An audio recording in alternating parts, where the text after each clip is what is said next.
vuze.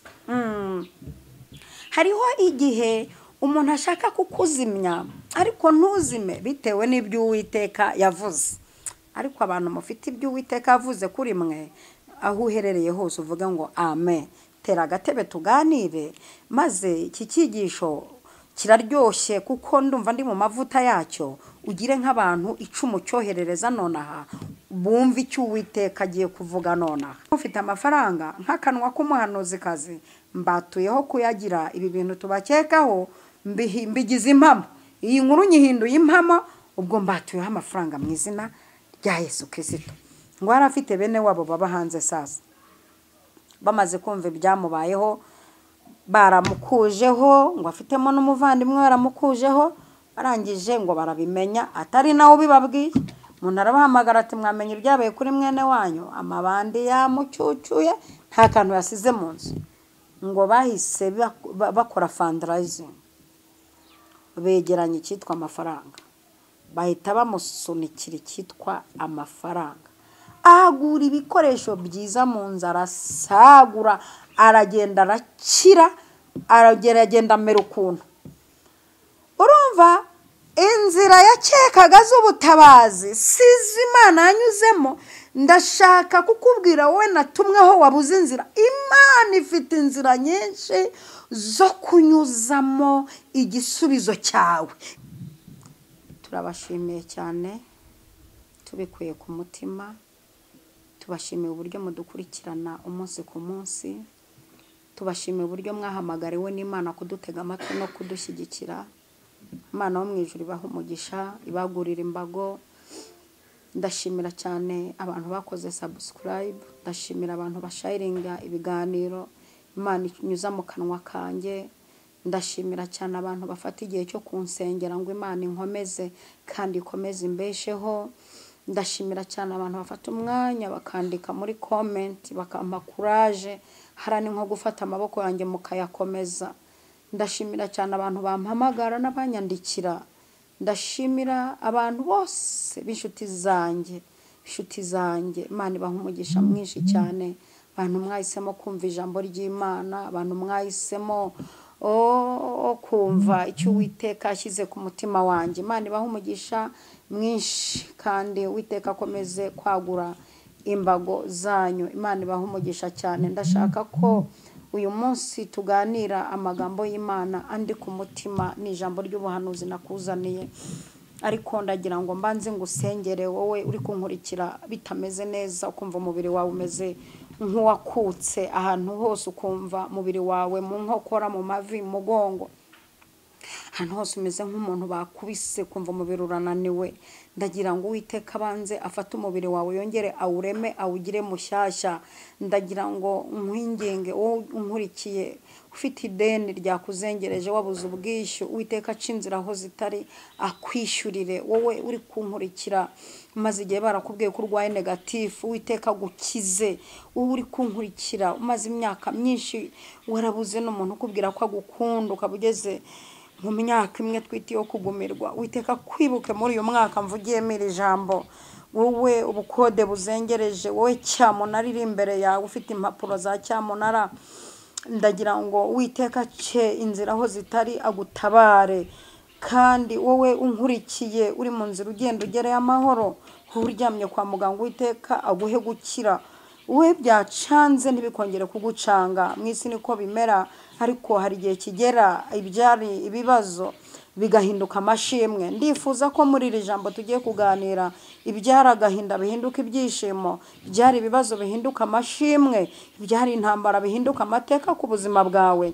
Nicyo nkwifuriza mu by'Imana mpamagariye, nicyo kirimo. Ndifuza ko mu gihe unkurikiranye inkike zari zarakomeye zirandagurika, ndifuza ko muri uyu mwanya unkurikiye Uwiteka afata ibintu byari byaranze guhinduka akabihindura.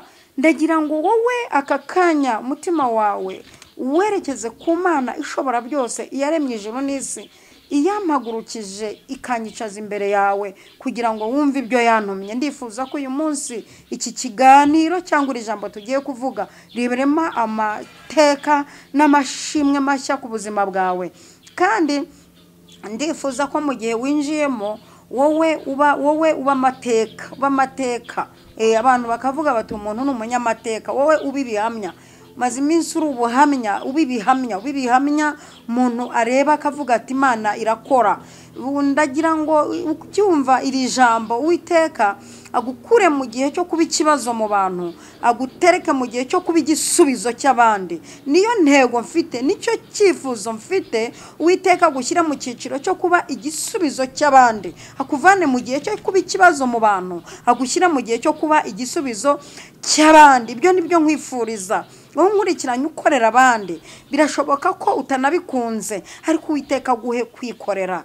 Ndazi neza ko hari abakozi bo mu rugo bankurikirana, bajya bananyandikira, bakorera muri iki gihugu cy'u Rwanda ndetse no hanze yacyo, bafata umwanya bagashyiramo megabyte bakankurikirana. Namwe Uwiteka abahindurire akazi. Imana ibahe umugisha mwinshi cyane. Uburinzi bw'Uwiteka bubabeho, abatuye mu cyaro, abatuye mu migi, abatuye mu migi minini, abatuye mu mpande enye z'isi. Amaboko y'Uwiteka akomeze kubandindira. Reka dusenge Imana ishobora byose. Mana nyiri ijuru n'isi, waremye ijuru n'isi, gahora usingizwa. Utubeshejeho, ni wowe udutunze Nyagasani. Kugeza izi saha twahuye n'ibintu bishaka kuduhura, duhura n'ibintu bishaka kudukuraho, ariko dukomeza kubona ineza yawe. Tubona ineza yawe bidaciye muri bene wacu. Kugeza izi saha bamwe bari gutungwa nawe bitanyuze aho bakekaga. Tugiye kuganira ijambo. Iri jambo ryawe ni rikuru cyane. Ndifuza ko rikora ikintu kidasanzwe mu mitima y'abantu badukurikiye. Urakoze Mana, ndagushimiye mu izina rya Yesu. Amina, amina. Ndashaka ko tuganira amagambo y'Imana dusanga mu gitabo cy'umuhanuzi Yesaya, igice cya 43. Yesaya igice cya 43 niyo magambo nshaka ko tuganira. Umurongo wa 16. Yesaya igice cya 43 umurongo wa 16 haravuze ngo, umva ibyo Uwiteka avuga. Ari we waremye inzira mu nyanja, agacisha inzira mu mazi menshi. Imana ishimwe cyane. Imana ishimwe cyane. Agasohora amagare n'amafarashi, ingabo n'intwari baguye hamwe ntibazabyuka. Bazimye nk'uko bazimya imuri. Niryo jambo shaka ko tuganira, ariko cyane cyane uyu murongo wa 16 uvuga ngo, umva ibyo Uwiteka avuga. Ari we waremye inzira mu nyanja, agacisha inzira mu mazi menshi. Nayo magambo shaka ko tuganira. Hari amagambo yavuzwe n'abahanuzi, hari amagambo yavuzwe n'abantu, hari amagambo abantu bagiye batura, ariko nshima Imana iyo ngeze muri Bibiliya nkasanga nk'iri jambo ni ukuri rivuga ngo, umva ibyo Uwiteka avuga. Reka mbabwize ukuri, hari igihe umuntu ukomeye akuvugaho ikintu, hanjye ngira abantu bakomeye, iyo ndebye muri telefone nkabona arampamagaye, ni ukuri niyo ndi mu nama, ni ukuri niyo ndi kuvugana n'undi muntu, mpita ntihangana, hari umuntu umpamagaye, wongere mu kanya. Mpita mwitaba, mba ngize Imana. Mfite abantu 3 muri iki gihugu, sindi bubavuga amazina. Iyo bampamagaye mpita mbwira uwari urimo uvugira muri telefone, ntikupa hari umuntu umpamagaye, turavugana mu kanya. Hanezezwa no kuvugana nabo. Ariko iri jambo ryo mvasha ngo umva ibyo Uwiteka avuga. Noneho kumva ibyo Uwiteka avuga. Uwiteka Imana yavuze ibintu byinshi, naho ugeze bitewe n'ibyo yavuze, aho ugeze bitewe n'ijambo yavuze kuri wowe. Imana idufashe cyane. Ubu hari igihe umuntu akurwanya, ariko agashiduka arwana n'ibyo Uwiteka yavuze. Hariho igihe umuntu ashaka kukuzimya, ariko ntuzime bitewe n'ibyo Uwiteka yavuze. Ariko abantu mufite ibyo Uwiteka yavuze kuri mwe, aho uherereye hose uvuga ngo amen. Tera agatebe tuganire, maze iki cyigisho kiraryoshye kuko ndumva ndi mu mavuta yacyo, ugire nk'abantu icumu cyoherereza nonaha bumva icyo Uwiteka agiye kuvuga nonaha. Hari ibyo Uwiteka avuganye nawe ukiri umukobwa, sibyo? Hari n'ibyo Uwiteka avuganye nawe ukiri mu cyaro. Hari ibyo Uwiteka avuganye nawe utarashaka. Hari n'ibyo amaze kuvugana nawe warashatse. Hari ibyo yavuganye nawe utarajya kwiga none urayashoje. Ariko nonaha hari ibindi agiye kuvugana nawe byiyongera ku byo mwavuganye. Uyu munsi rero umva ikintu avuganye nawe, ngo niwe waremye inzira mu nyanja agacisha inzira mu mazi menshi. Ubu ngiye kuvugana n'abantu aya masaha babuze inzira, niba Imana integetse kuganira nabo babuze inzira pe. Hari igihe uhagarara ahantu kumva ubuze inzira pe. Abangaba nibo nshaka ko tuganira, tukibukiranya ko iyanyujije inzira, yashacitse inzira mu nyanja, igacisha inzira mu nyanja. Yesu we, ngo igacisha inzira mu mazi menshi. Aha niho nshaka ko, aha niho ruzingiye. Hari umuririmbyi waririmbye aravuga ngo iyi nzira itagaragara hakaba mu kabwibwi. Yesu ati jye ndi kumwe nawe ujye umuhanga amaso, ujye umuhanga amaso, ujye umuhanga amaso, ajya arinda umutumbiriye ku manywa na nijoro, ajya arinda umutumbiriye ku manywa na nijoro. Ndashaka kukubwira ngo iyi nzira itagaragara, wa mukobwa we, iyo uhagaze ahantu ubona inzira itari kugaragara, ariko waravuganye n'Imana, ufite ibihe byiza, ukaba ugeze ahantu ubona inzira itagaragara, wabuze aho unyura, wabuze aho udepoza epfo, wabuze haruguru, wabuze iburyo, wabuze ibumoso, wabuze hirya no hino, inzira ikaba itagaragara. Imwe na rimwe ukabona irafunganye, imwe na rimwe ukabona aho wari wizeye biranze, ukabona n'uwo mushahara wari wizeye ko ari uje gukemura ibibazo ntubonetse kubera impamvu runaka, ukabona umwe akubwiye ko azaguha ntaguhaye kubera impamvu ze runaka. Kandi ikindi nta n'umuntu ugushinzwe uretse ko Imana ijya ibacamo tukabona baradushinzwe, ariko burya ntibaba bagushinzwe. Ari ukuntu Imana ibacamo tukabona uwo munsi banyuzemo, niba ibanyuzemo ariko ntabwo baba bagushinzwe. Ni ukuri ibyo ndi kuvuga ni ukuri. None se rimwe Nehemiya yaravuze ngo mwamampaye urwandiko rwo gushyira Safu umurinzi w'ikibira, ariko ntarumpaye kubera ko akunze ko Yerusalemu hasana, ntarumpaye kubera ko akunze ishyaka mfite, ntarumpaye kubera ko ashyigikiye umurimo w'Imana, ahubwo arumpaye abitewe n'ukuboko kwiza kw'Imana yanjye kundiho. Hari igihe Imana ica inzira mw'abantu mwe. Reka mbabwire, Pasiteri Munezero ku Gisenyi yigeze kunsetsa, ndabyibutse ndi kuvuga kuri aya magambo y'inzira, yigeze kuvuga ibintu aransetsa. Yaravuye iwe mu ishyamba, iyo ngiyo hirya y'ishyamba hatuye, ngo ageze muri Gishwati. Hanyuma uyu Pasiteri Munezero arangije ngo yibereye mu nzira agenda agiye ngo kureba dogiteri, ngo afite ikintu cyamuheze mu gutwi. Urumva yaragiye muri abaganga bize dermatology, nibyo nibo bavura iki gice cyo hejuru.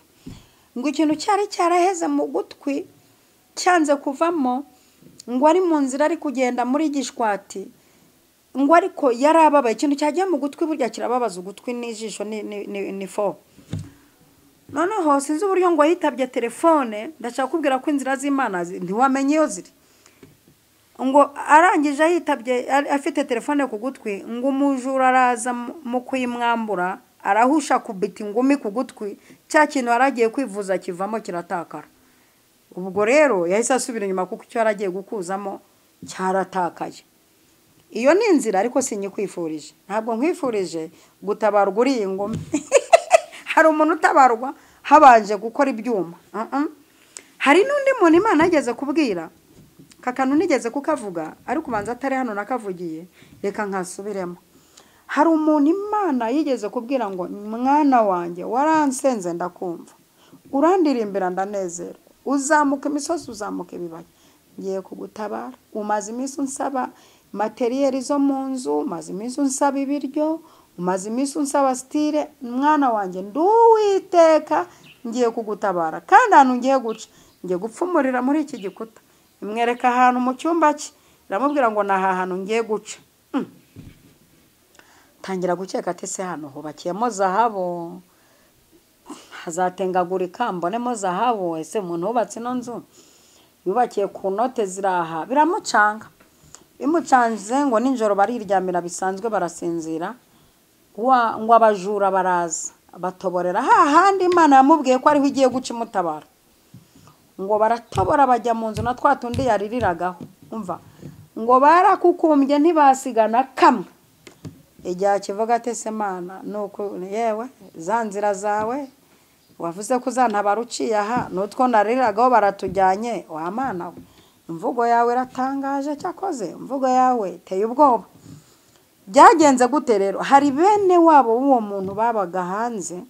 Abantu baba hanze mutubabarire, twishyizemo ko mugira amafaranga kandi inshuro nyinshi hari n'abakubiswe kuturusha.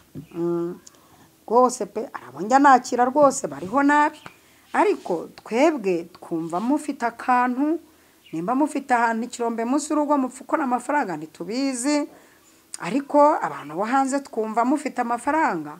Kandi ukuntu twumva mufite amafaranga nk'akanwa k'umuhanuzi kazi mbatuyeho kuyagira ibi bintu tubakekaho mbigize impamo. Iyi nkuru nyihinduye impamo, ubwo mbatuyeho amafaranga mu izina rya Yesu Kristo. Ngo arafite bene wabo baba hanze sasa, bamaze kumva ibyamubayeho baramukujeho, ngo afitemo n'umuvandimwe baramukujeho, barangije ngo barabimenya atari nawe ubibabwiye.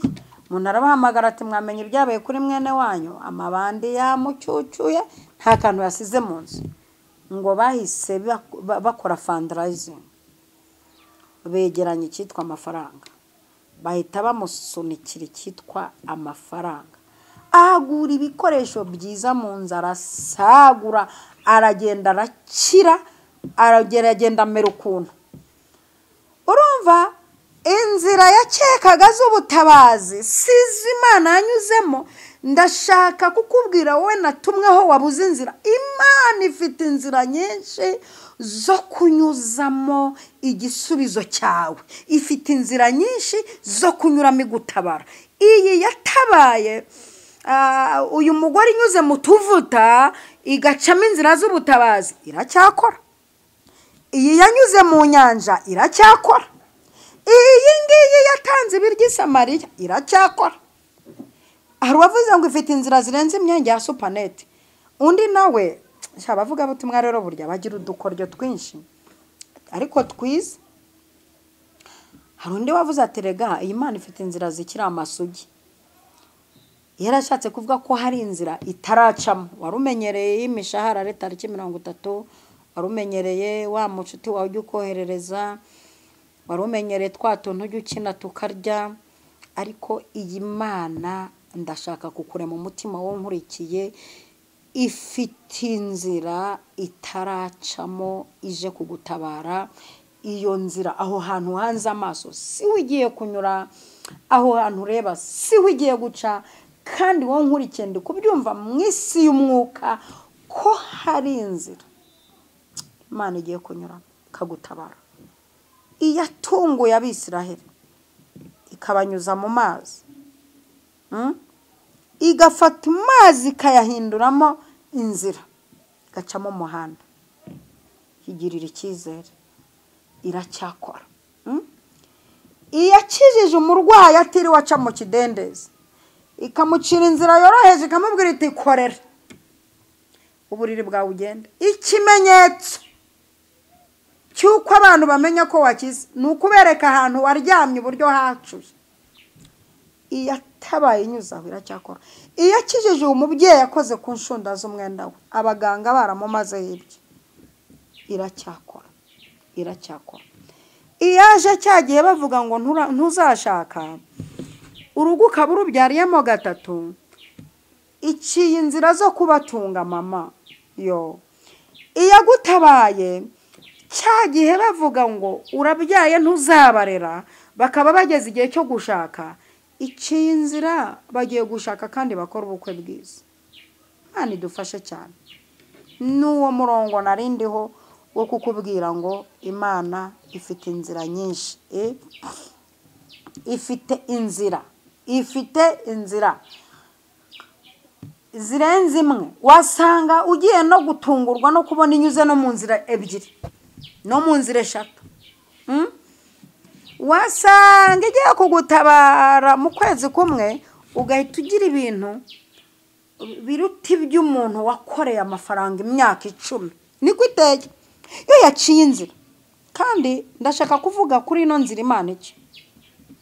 Iyi Imana iciye inzira si kwivuze mwumva ibyo Uwiteka avuga ari we waremye inzira mu nyanja agacisha inzira mu mazi.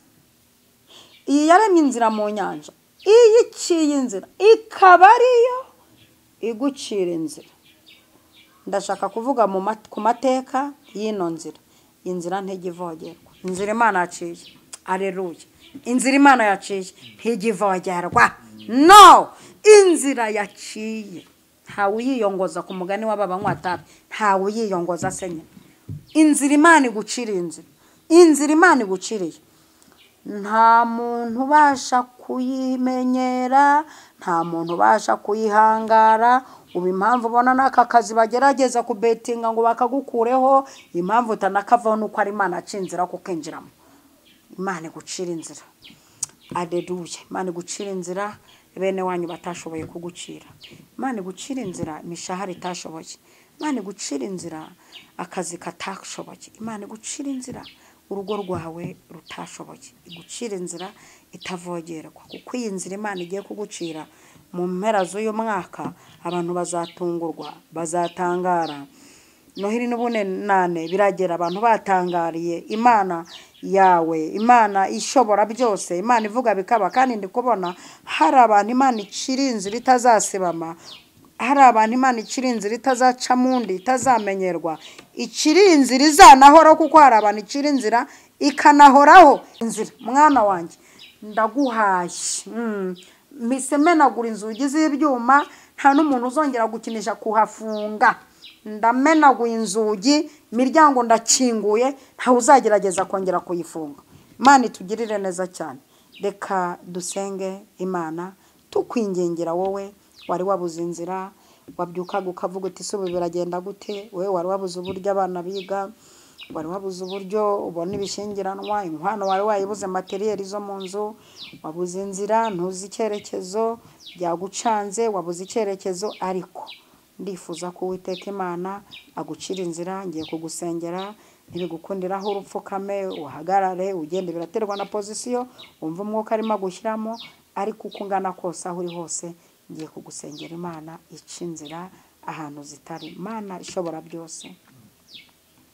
Iryo zina rirakubera, nta kintu kikunanira.